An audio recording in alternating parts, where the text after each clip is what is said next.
Welcome to An Honorable Profession, a podcast giving America hope since 2018. I'm Ryan Coonerty. Along with Debbie Cox Bultan of the New Deal, I'm lucky enough to be your co-host.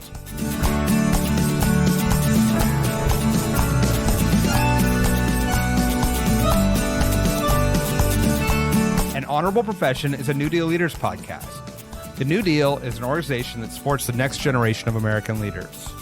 From attorneys generals, to state senators, to mayors, to school board members, these are the people that are pushing policies and politics that will respond to climate change, rebuild our economy, address racial injustice, and restore our democracy. These are incredibly talented people who have dedicated themselves to public service when their country and their communities need it the most. Check out NewDealleaders.org to see what I'm talking about. Hello, AHP listeners. I'm Rachel, the producer of the show, and today we're bringing you another special bonus episode. Our bonus content throughout the month of October features host and New Deal CEO Debbie Cox Bultan in conversation with New Deal leaders from across the country as they discuss all things elections.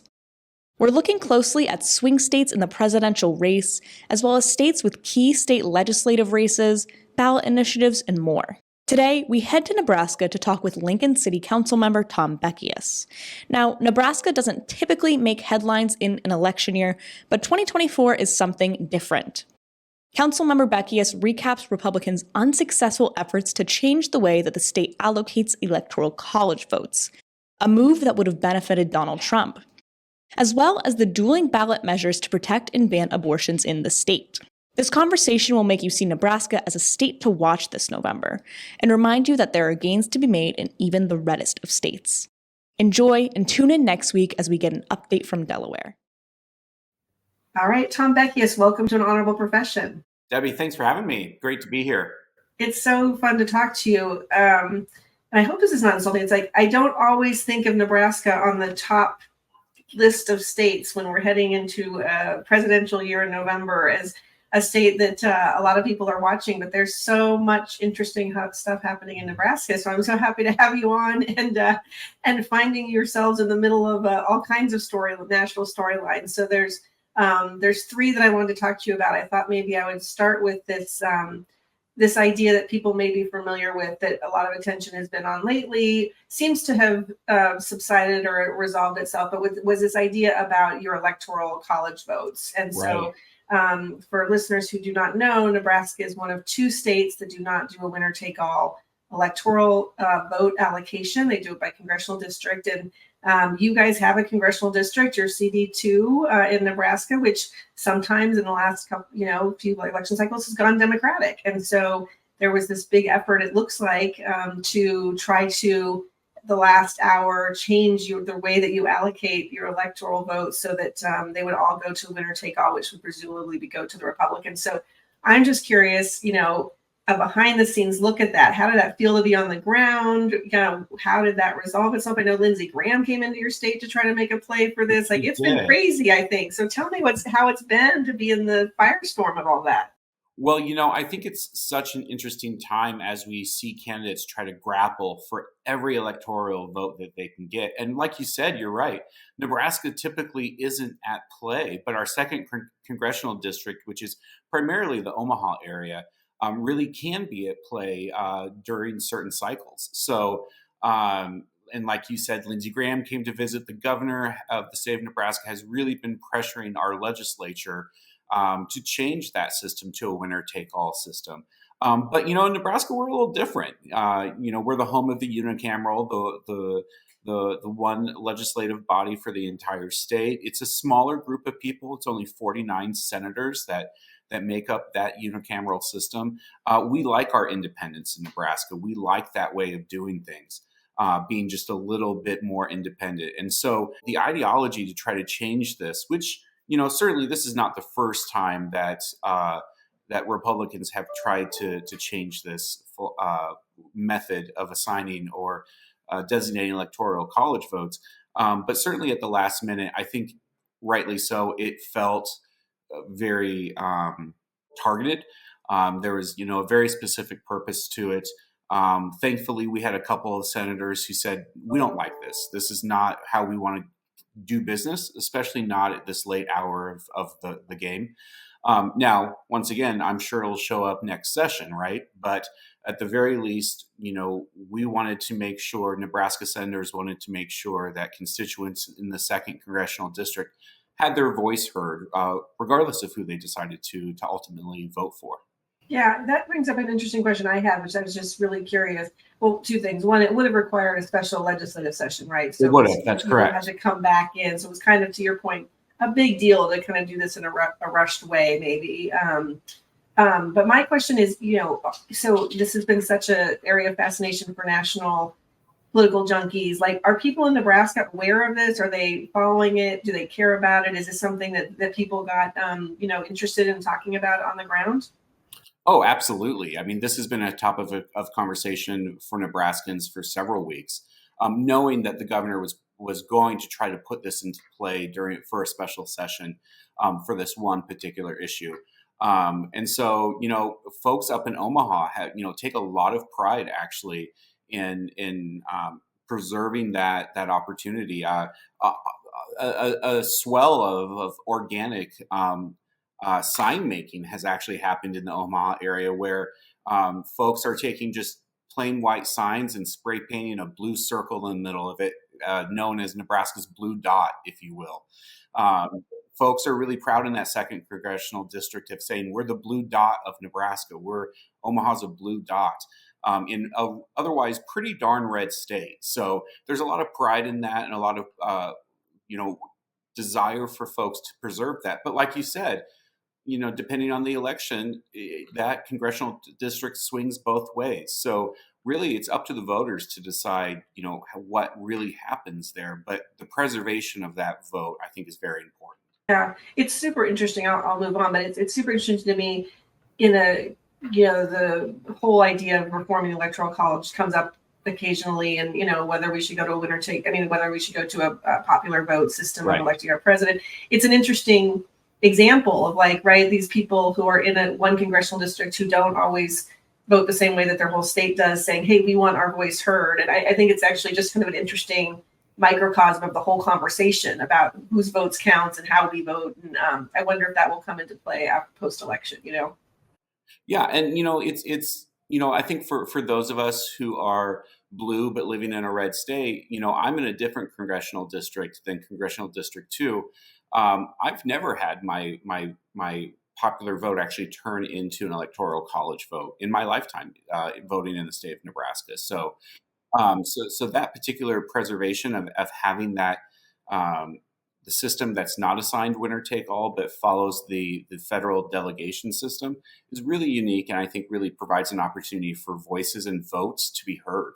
Yeah, and I would be remiss if I didn't put in a plug. I'm a huge Tony Vargas fan, who is your congressional candidate in CD2, so we'll be watching his race closely as well. Absolutely. Tony's a great guy, great candidate as well. Wonderful. The other thing that is super unique that's happening in Nebraska right now is you all, I think the Supreme Court has made it final that you will have 2 competing abortion bills that going before the voters in November.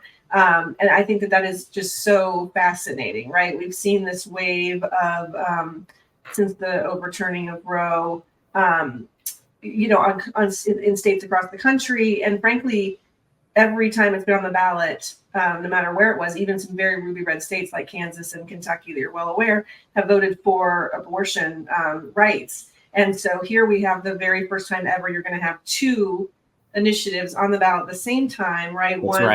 One codifying Roe or codifying abortion as a right, and one trying to not do that. Maybe you can walk us through what they both would do, and then I'd love to kind of talk about the politics of that.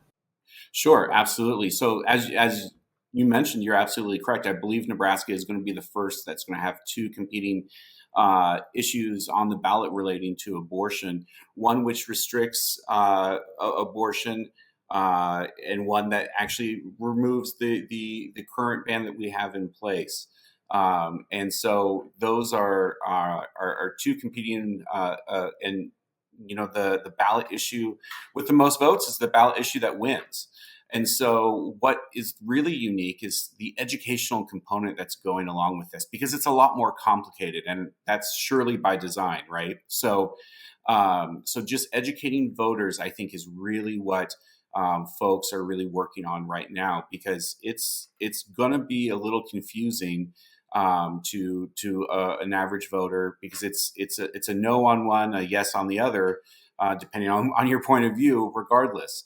And so the educational component is really, really important. We've actually, I was at a Planned Parenthood fundraiser actually earlier this week talking about this specific issue, and they're actually working on a chant to get it emboldened in voters' brains as to how to actually approach the ballot come November, and not make a mistake and miscasting your vote in a way you don't intend.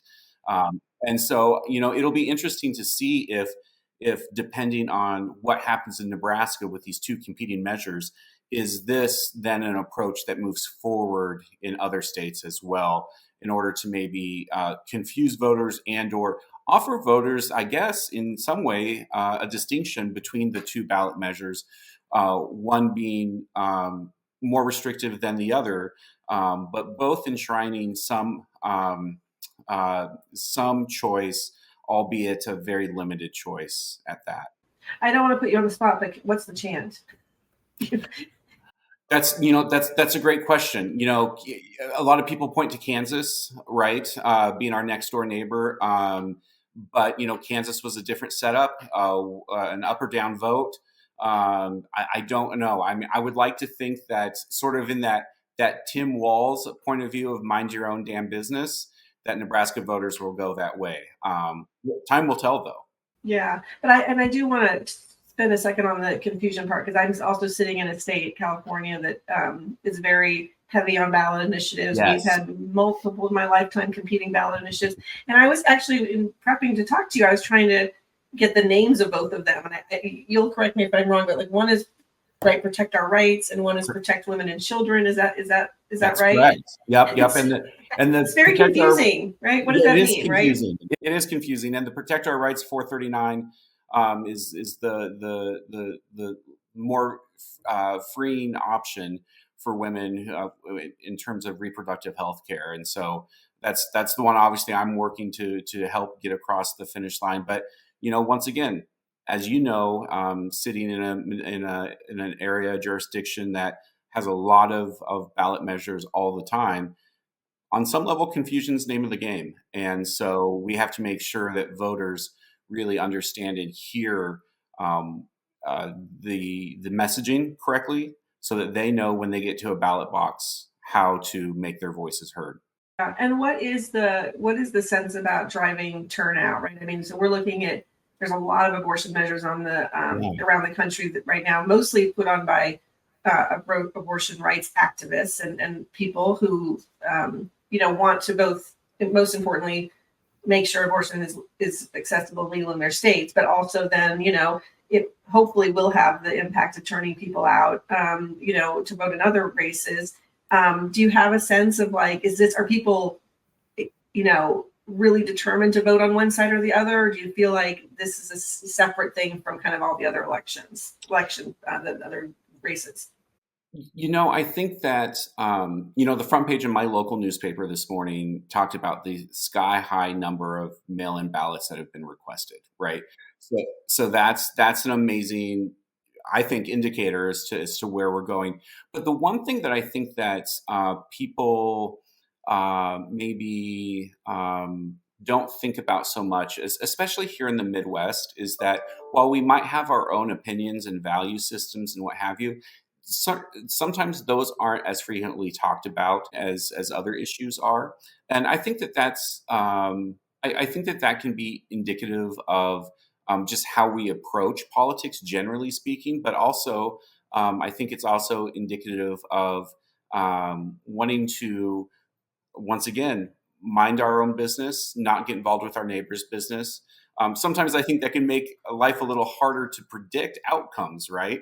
But on the other hand, I think that that's an approach that's not uncommon, in the middle of the United States. Yeah, going back to your Tim Walz's banner of mind your own damn business, right? That's Right. really interesting. But well, everyone's going to be watching these ballot initiatives super closely. I want to sneak in here before we run out of time. I'm loving seeing that there is another storyline developing out of Nebraska, which is a maybe surprise U.S. Senate race that has gotten on people's radar screen. You have an independent running against your GOP Senator Deb Fischer, who seems to be doing pretty well. I guess I'm just wondering what you're seeing on the ground, and maybe as it relates to some of the issues that you think voters care most about in Nebraska, and maybe why he might be resonating in a way that others have not been able to break through. Sure. I think that certainly we have seen Dan Osborn, the candidates running against the incumbent Deb Fischer, make a lot of noise and a lot of ground in the state of Nebraska in a way that I didn't necessarily think would be possible. And so getting him, out there and on the ground, I think has been really key in his success. Right now, he's going through the state of Nebraska doing basically debates, if you will, except for Senator Fischer's not showing up and not engaging with voters. But he's still going around holding debates, if you will, really town halls, and leaving an empty seat for his opponent to come and talk at any time.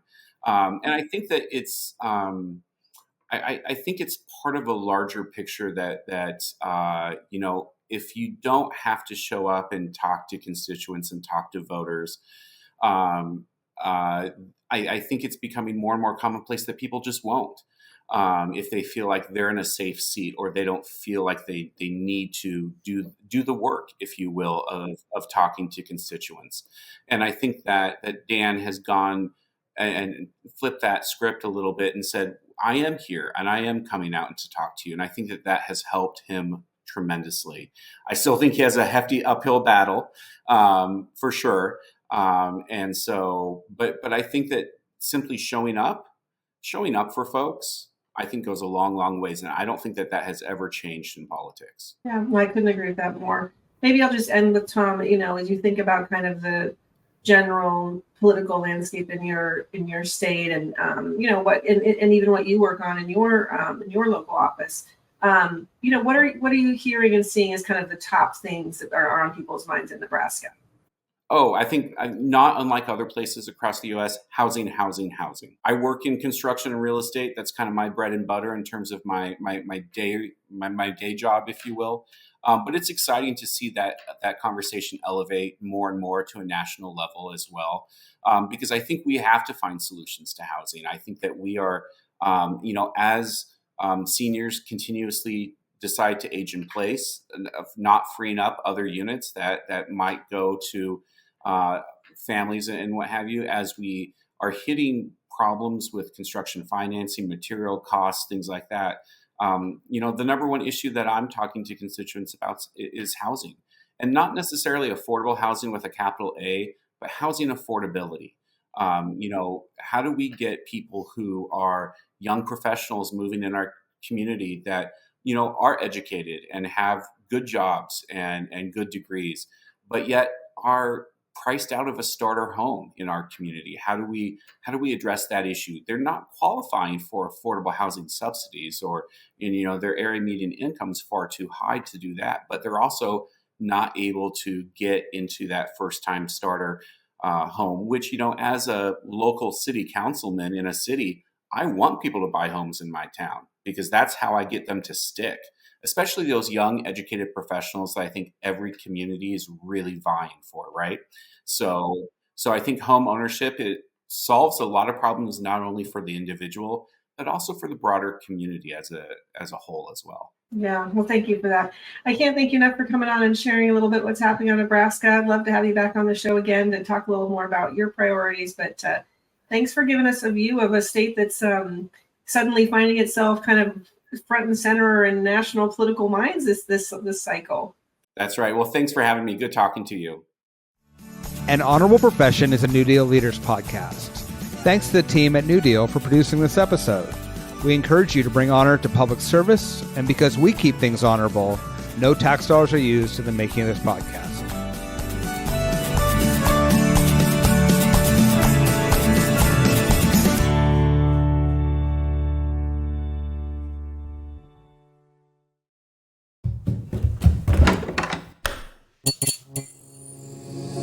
This podcast is part of the Democracy Group,